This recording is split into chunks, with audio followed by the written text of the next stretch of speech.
안녕하세요.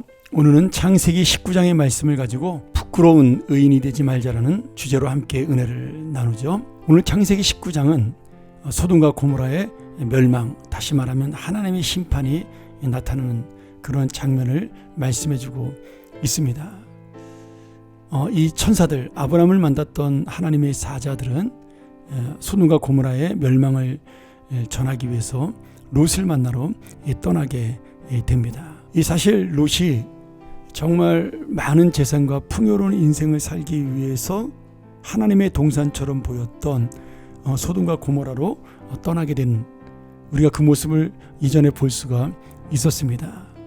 그러나 그는 아브라함 밑에서 신앙적으로 살았기 때문에 그 마음속의 한쪽에는 이 죄악된 소돔과 고모라에 대해서 아픔을 가지고 있었습니다. 그러기에 베드로후서 2장 7절과 8절에 보면 롯에 대해서 이렇게 평가해요. 무법한 자들의 방탕한 행동 때문에 롯은 괴로움을 겪었다. 그래서 하나님께서 의로운 롯을 구해내셨다. 롯은 그들 가운데 살면서 그들의 그 무법한 행동 때문에 날마다 자기의 의로운 영혼에 고통을 느끼고 있었다. 이렇게 베드로후서에 설명하고 있습니다. 그런데 롯은 고민을 한 의인이긴 했지만 거기서 나오지는 못했습니다. 우리가 잘 먹고 잘 살기 위해서 열심히 살고 노력하는 것은 죄가 아니고 당연한 일입니다. 누구나 우리의 소원 속에는 잘 되기를 원하는 마음이 있죠.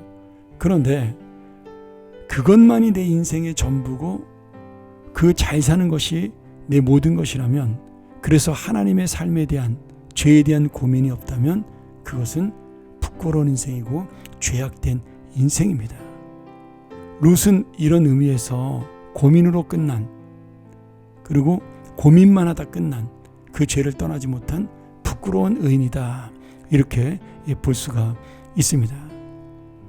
오늘 여러분, 우리는 어떤가요? 이 세상을 살면서 나도 소돔과 고모라에서 살고 싶다, 부러워하지 않습니까?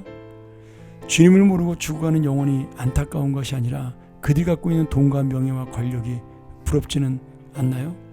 그게 바로 믿음으로 살면서도 그들을 떠나지 못했던 롯의 인생이에요. 그리고 그게 바로 멸망하는 순간에도 소돔과 고모라를 아쉬워하며 뒤돌아보다 소금기둥이 되어버린 롯의 아내입니다. 사실 하나님께서 롯을 소돔과 고모라로 보내신 것은 그에게 사명을 주신 거죠. 물론 그 땅의 풍요로운 것을 누리게 한 것도 있겠지만 그곳에서 선교적인 사명, 아브라함처럼 하나님의 그 영광을 드러내는 삶을 살라고 롯을 그 땅에 보냈다라고 저는 믿습니다. 우리가 어디로 가든지 그곳에서 행복을 누리고 잘 사는 것은 중요한 일입니다. 죄도 아니고요. 그런데 거기서 놓치지 말아야 될 것은 하나님께서 우리가 먹고 살기도 바쁜 이곳에도 우리의 선교적인 사명이 있고 의인으로 살면서 하나님을 전하고 하나님의 영광을 나타내는 사람이 되라는 그 사명에 대한 의무가 반드시 우리에게 있다라는 사실입니다. 우리가 이 사명을 잊고 살 때 내가 살고 있는 곳이 바로 불벼락을 맞는 소돔과 고모라가 될 수가 있습니다. 롯도 의인이었고 이런 사명을 가지고 있었지만 다만 그는 혼자 고민하고 몸부림치며 고통스러워했지 자기 가족조차도 그 선교적 사명을 감당하지 못했습니다. 아마 롯은 그 땅에 가서 딸 둘을 시집 보낸 것 같아요.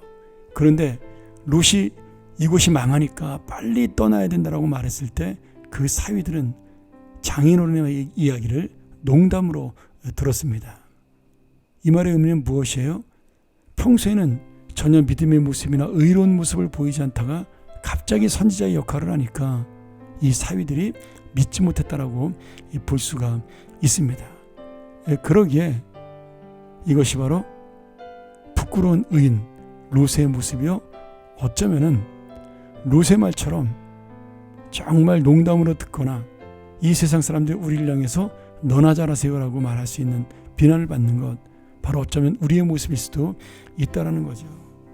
그러니 오늘 다시 한번 정말 우리가 롯처럼 살지 않기를 원하는 것, 마지막 때 하나님이 찾으시는 진정한 의인, 그러한 성도는 물질의 복을 받은 성도가 아니라 지금 하나님의 믿음을 끝까지 놓치지 않는 그러한 성도입니다. 오늘 여러분, 우리의 진정한 관심, 내가 끝까지 붙들어야 될 것은 어디에 있을까요?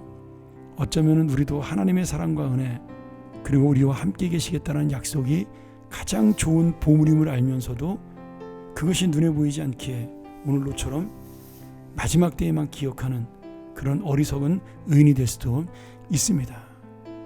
다시 한번 우리가 이 말씀을 기억하면서 나는 부끄러운 의인 롯이 아니라 하나님과 의논할 수 있는 아브라함, 그리고 그 하나님의 뜻을 이루어가는 아브라함이 될 수 있는 그런 귀한 믿음의 사람들이 되기를, 이 땅을 바꿀 수 있고 나 혼자만 구원받는 것이 아니라 많은 사람을 구원할 수 있는 하나님의 사람들이 되기를 주의 이름으로 간절히 축원합니다. 기도하죠. 전능하신 아버지 하나님, 오늘 하나님께서 이 땅을 다스리며 또 이 땅의 죄악된 모습을 안타까워하시다 언젠가는 심판하실 터인데, 우리가 그때를 기다리는 자, 우리가 그때를 무능하게 바라보는 자가 아니라 하나님의 마음을 알고 정말 이 땅을 변화시킬 수 있는 참된 의인이 되게 도와 주시옵소서. 우리도 모르는 사이에 세상의 부를 풍요로 부러워하는 것이 아니라 안타까워하는 롯이 될 수 있도록 도와주시고, 그러나 고민하는 안타까운 마음으로 끝나는 롯이 아니라 행동으로 바꾸어 나가는, 세상에 영향력을 끼치고 우리의 이 복음을 통해 세상을 바꿀 수 있는 참된 의인이 되게 도와 주시옵소서. 오늘 말씀 다시 한번 기억하며 내가 어떤 삶으로 살아가야 되는지 기억하며 오늘 하루도 보내게 하여 주시옵소서. 예수님의 이름으로 기도합니다. 아멘.